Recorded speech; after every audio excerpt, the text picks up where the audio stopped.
So one of my absolute favorite wheel strategy stocks just went on sale yesterday. You already know I had to jump into some cash secured puts. I'm going to share with you that stock here today. And if you drop a comment down below on today's video, I'm going to send you my personal options strategy guide for busy professionals. I believe the strategy I'm about to share with you is perfect for those of you that are working full time. You've got a full-time business. You've got other things that you'd rather be doing with your life than staring at charts all day. Drop a comment. I'll send you that ebook completely for free. And while you're down there, hit that like button and that subscribe button. I would really appreciate it, and I hope you're having an absolutely God-blessed day. But guys, of course, just because I like this stock doesn't mean you like this stock, so go do your own research, okay? Always go do your own research on anything we talk about here on this channel. But guys, I can't stress it enough how excited I am to have seen American Airlines take a big tumble yesterday, down nearly 7% here at close, which is big, right? If we go quickly take a look at the technicals, currently trading around 1355, RSI at 33, so kind of already into oversold territory. We are trading towards our lower Bollinger Band. We are now officially below our 50-day moving average, right, of 1473, and we are just slightly above our 200-day moving average, but, right, able to get some great puts in below the 300-day moving average of 13, which the 13 puts is what I eventually jumped into. I actually did this exact trade right here for a fantastic return on collateral, around 3.62%. Obviously, go do your own research.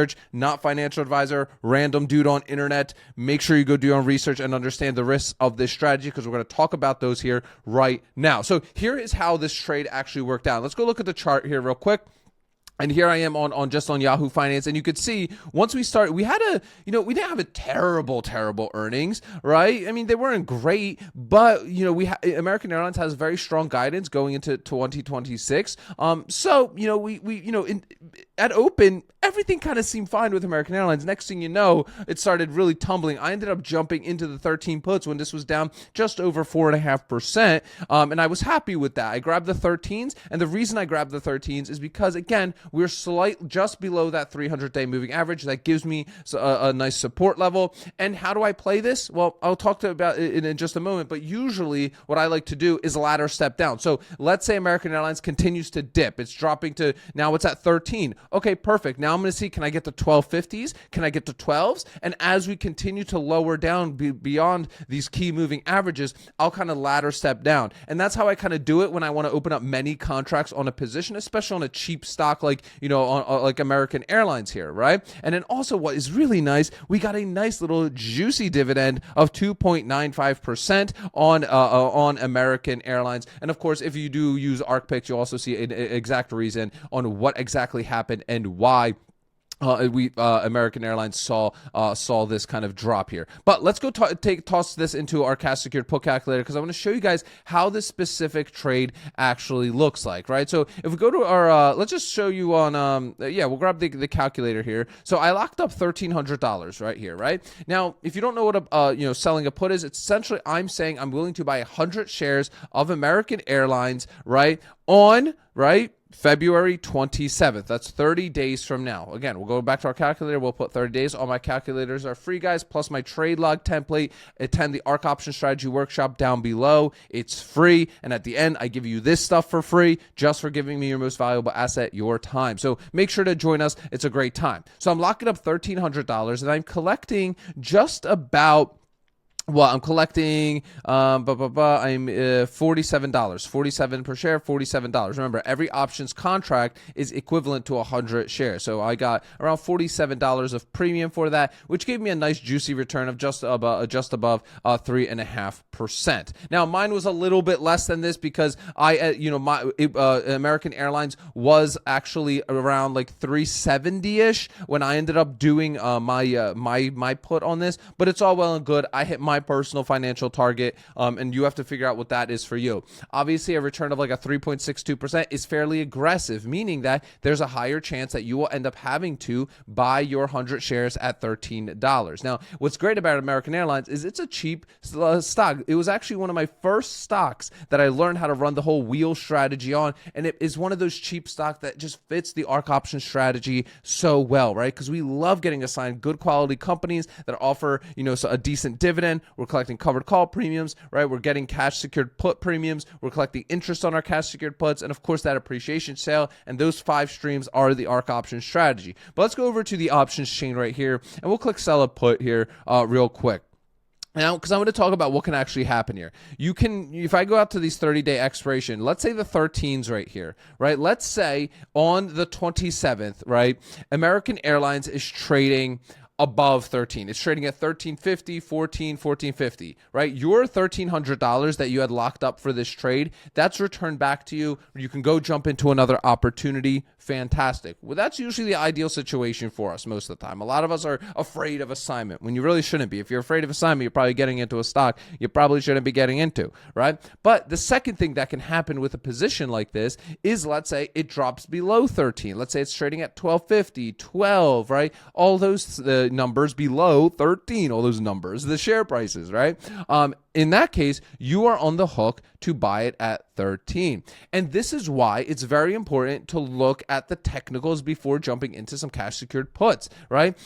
As caveman as it is, right? You want to, like, if you just go to an options chain and just be like, hey, where can I get the most amount of premium without doing any of your due diligence? That's how you end up getting burned. Look at the people with MSTR, right? This is where it's scary. Now, of course, crazy events can happen. Stocks can drop. We saw this with United Healthcare yesterday, right? People have puts in on those. They may have jumped in at the right time, but guess what? Turned against them.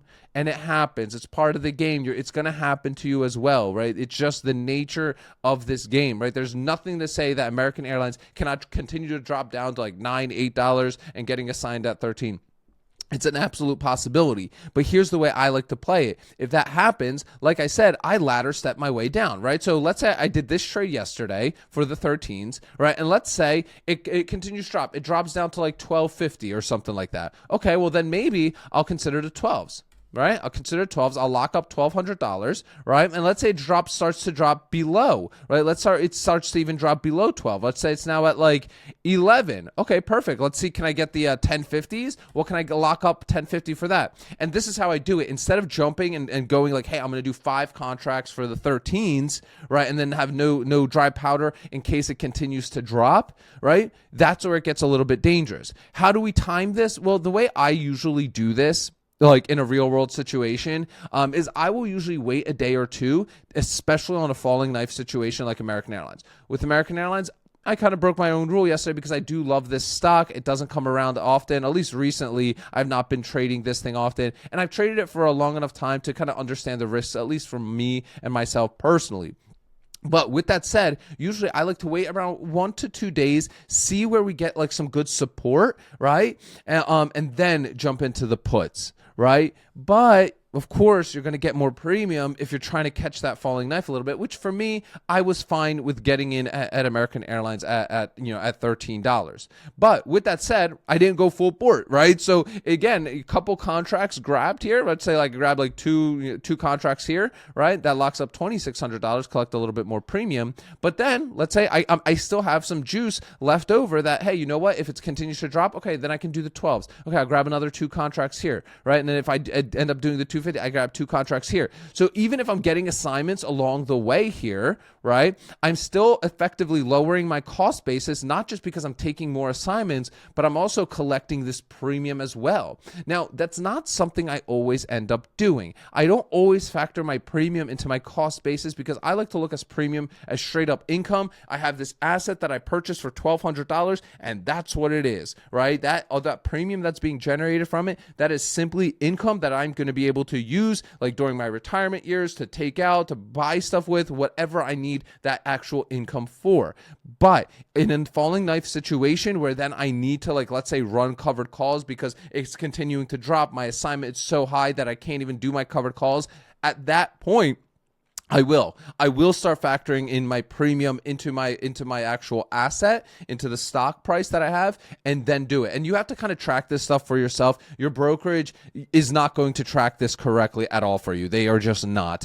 So you need to go and do the math for yourself, see what the premium factor into your actual cost basis, and then see what your true covered call break even is actually going to be when you're doing your covered calls. But oftentimes this is solved by simply just being a little bit patient, guys. I'm not going to lie to you. Most of the time, if you're picking good quality companies, they may have a downtrend for like, let's say a month, 2 months or whatever, but usually, hopefully, we see some sort of decent recovery from those stocks, right? That's obviously, that's not a guarantee. Past performance is not indicative of future results. Of course not. But for the most part, good quality names, for the most part, usually come back and recover. And a stock like American Airlines, that doesn't really move too much. It's really just kind of volatility across the board, just bouncing around these Bollinger Band areas, right? Usually for me, has served me well, kind of like following, this trend. And I'm by no means, I always look at the fundamentals before, jumping into technicals. And obviously, I always like to, as stupid as it sounds, it's something I got from Peter Lynch, reading Peter Lynch's books a lot, is I like to invest in companies that I myself actually use. So another reason that I really like getting into American Airlines. So guys, if you want my trade logs, you want my premium calculators, click the first link in the description of today's video. There's a 90-minute workshop waiting there for you. You can register for a time that works for you. It's completely free. And at the end of that training, I give you all of these resources completely for free that you can actually walk away with and start using. Remember, sell options, collect premiums, repeat. I'll see y'all tomorrow.